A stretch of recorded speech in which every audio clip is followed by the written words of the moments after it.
हेमंत सोरेन जी ने जिनको अपना प्रत्याशी बनाया है, बहन रश्मि प्रकाश जी और हंटरगंज प्रखंड से सभी हमारे बुजुर्ग जितने आए हैं, सबका यहीं से पैर छू करके प्रणाम करते हैं। माताएं बहनों को यहीं हाथ जोड़ करके प्रणाम करते हैं और सब नौजवान युवा साथी को यहीं से गले लगाते हैं। देखिए, चुनावी जनसभा है, लोकतंत्र का महापर्व चुनाव है। 13 तारीख को चुनाव होने जा रहा है और हम लालू जी का संदेश लेकर के आए हैं हंटरगंज ने आज तक लालू जी का झंडा जो है नीचे नहीं होने दिया। हमेशा हम लोग गरीबों का पार्टी है, जनता के लिए हम लोग लड़ाई लड़ते हैं, आपके मान सम्मान अधिकार के लिए हम लोग लड़ाई लड़ते, सामाजिक न्याय धर्म निरपेक्षता, हम सब में अमन चैन रहे, भाईचारा रहे, शांति रहे, इसका काम हम लोग करते हैं।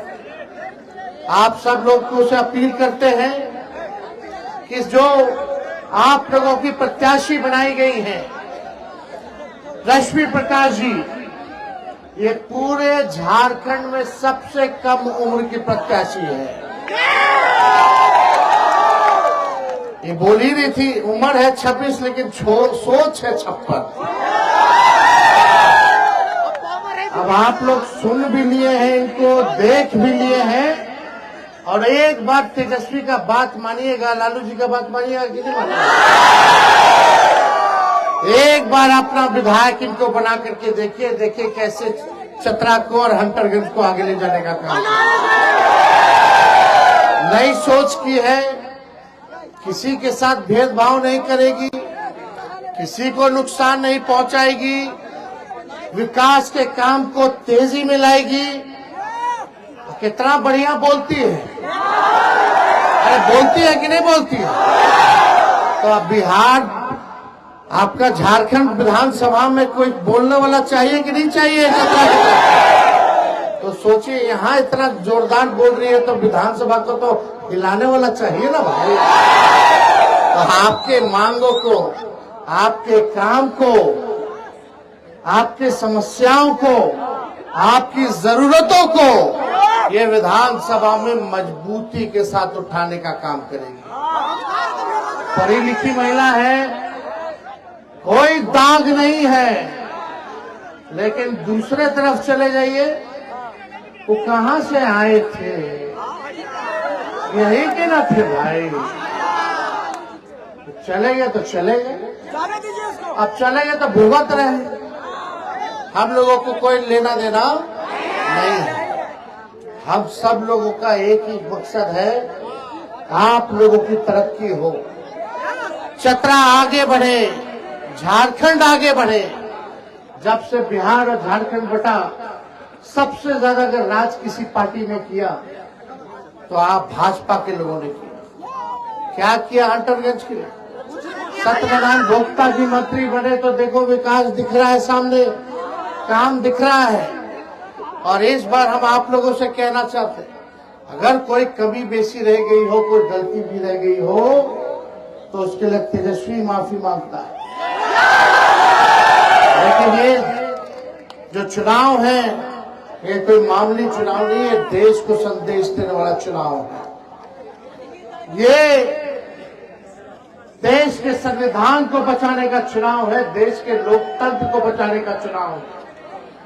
और हमें बड़ी खुशी हुई कि आप लोगों ने पिछले बार चतरा आप लोगों ने जिताया, आप मालिक हैं और हम लोग जीते, हम लोगों की सरकार बनी, हेमंत सोरेन मुख्यमंत्री बने।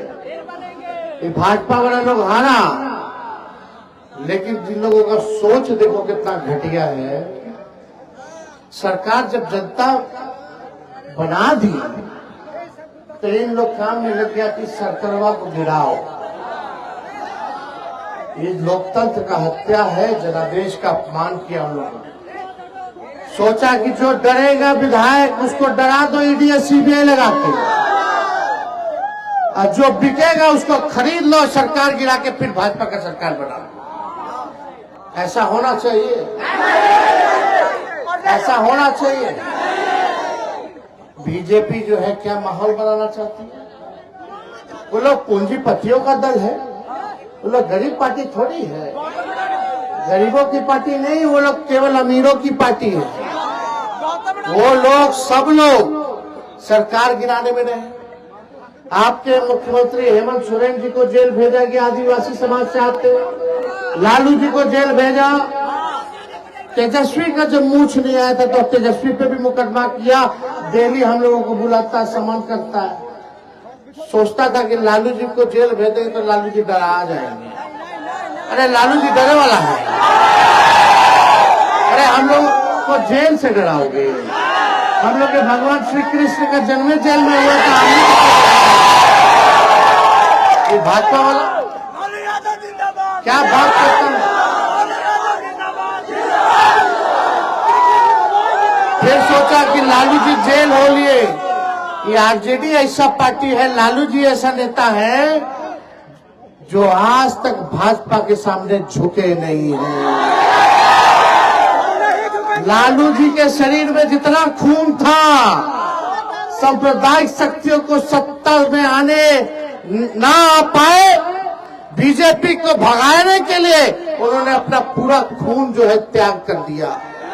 और अभी भी उम्र हो गया है, बीमार अवस्था में जितना खून शरीर में बचा है भाजपा को भगाने में लगा रहे हैं।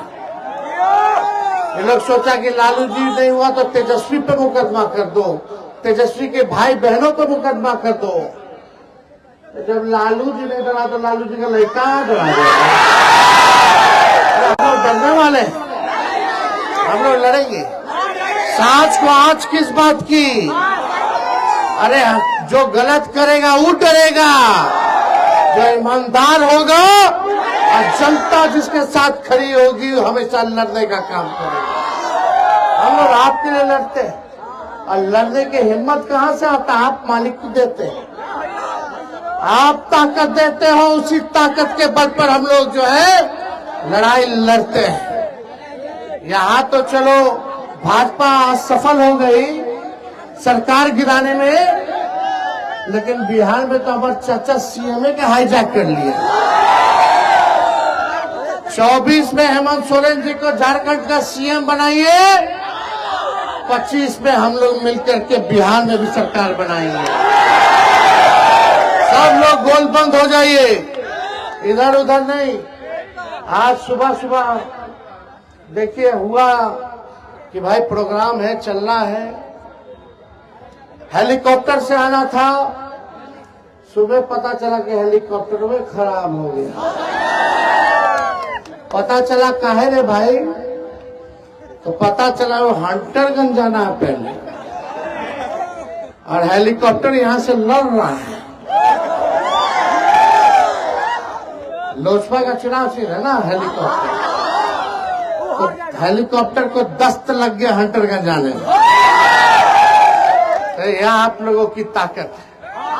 तो इस बार भाजपा तो भाग गई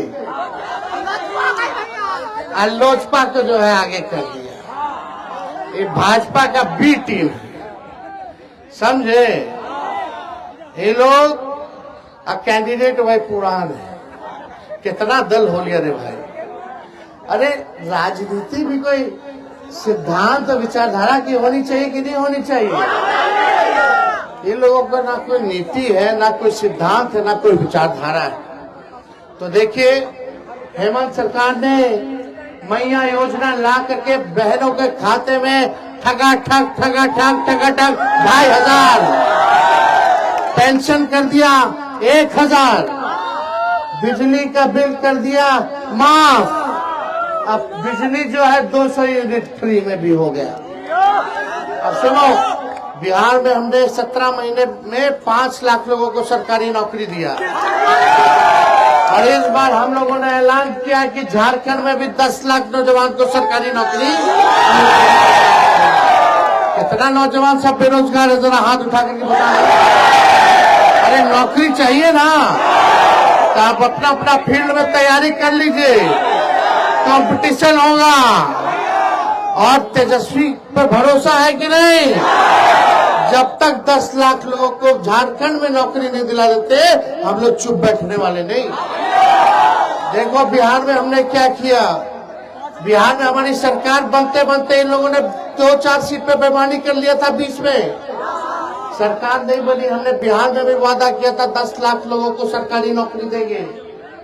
लेकिन जब अभी 22 में हम 17 महीने केवल उप मुख्यमंत्री बने तो हमने 5 लाख लोग को सरकारी नौकरी, 3 लाख नौकरी प्रक्रियाधीन और 4.5 लाख नियोजित शिक्षकों को हम लोगों ने राजकीय कर्मी का दर्जा देने का काम किया। तो आप लोग समझिए, अगर थोड़ा दिन और रुक जाते तो अभी बिहार में 10 लाख लोगों को सरकारी नौकरी मिल गया होता। और जब 20 में हम बोलते थे चुनाव में कि 10 लाख नौकरी हम देंगे तो हमारे चाचा कहते थे कहां से लाएगा, अपन बाप के पास से पैसा लाएगा, हमको बोलते थे। जब हम रहे उनके साथ, देखो फटाफट 3 महीने में सीधे ज्वाइनिंग लेटर, परीक्षा हो गया, विज्ञापन, परीक्षा, तुरंत फटाफट रिजल्ट आया, सबको ज्वाइनिंग भी दे दिया। पटना का गांधी मैदान जहां रैली होता था वहां नौकरी का रैली हम लोग निकाल करके मुझको तो हम लोग काम करने वाले लोग। सबसे बड़ा दुश्मन हम लोगों का बेरोजगारी है। कितना लोग पढ़ लिख लिया, डिग्री ले लिया, नौकरी है ये नहीं है। कितना लोग का बियाह हो रुकल होगा, उम्र निकल रहा होगा बियाह का, नौकरी का, हाँ कि ना। तो भाई नौकरी लगेगा तो बढ़िया जगह बियाह लग जाएगा। हमारे कुंवर भाई साहब का परिवार हो जाएगा, परिवार हो जाएगा तो नन्हा मुन्ना बचवा आ जाएगा, है कि ना। नौकरी कमाएगा तो बचवा के चॉकलेट ला के दे देगा, घर चलाएगा, आपकी आर्थिक स्थिति अच्छी रहेगी, सब समस्या का समाधान होगा, है कि नहीं। सब सुखी संपन्न रहेंगे, सब मस्त मौला रहेंगे। भाजपा वाला जो नफरत जहर फैलाता है हमारे मुसलमान भाइयों के प्रति, अरे बताओ मिसाइल मैन कौन है देश का? APJ अब्दुल कलाम। बताओ कलाम साहब नहीं होते तो देश में मिसाइल बनता, न्यूक्लियर होता। इतना बड़ा आदमी थे, आज देश को ताकत दिए। तो इस देश को आगे बढ़ाने में, इस देश को आजादी दिलाने में सबका योगदान है। इसलिए मिलजुल करके रहना है सबको। ये लोग तलवार देना चाहता है भाजपा वाला, लोजपा वाला, और हम लोग कलम देना चाहते हैं, आपके हाथ में नौकरी देना चाहते हैं।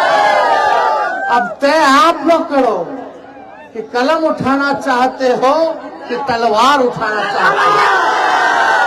तलवार उठाओगे तो बच्चा को चॉकलेट नहीं खिला पाओगे, ब्याह नहीं हो पाएगा, केस मुकदमा होगा, जेल जाओगे, नहीं तो ऊपर जाओगे, सब अशांति रहेगा, माहौल ठीक नहीं रहेगा। इसलिए एकजुट रहेंगे और सब लोगों को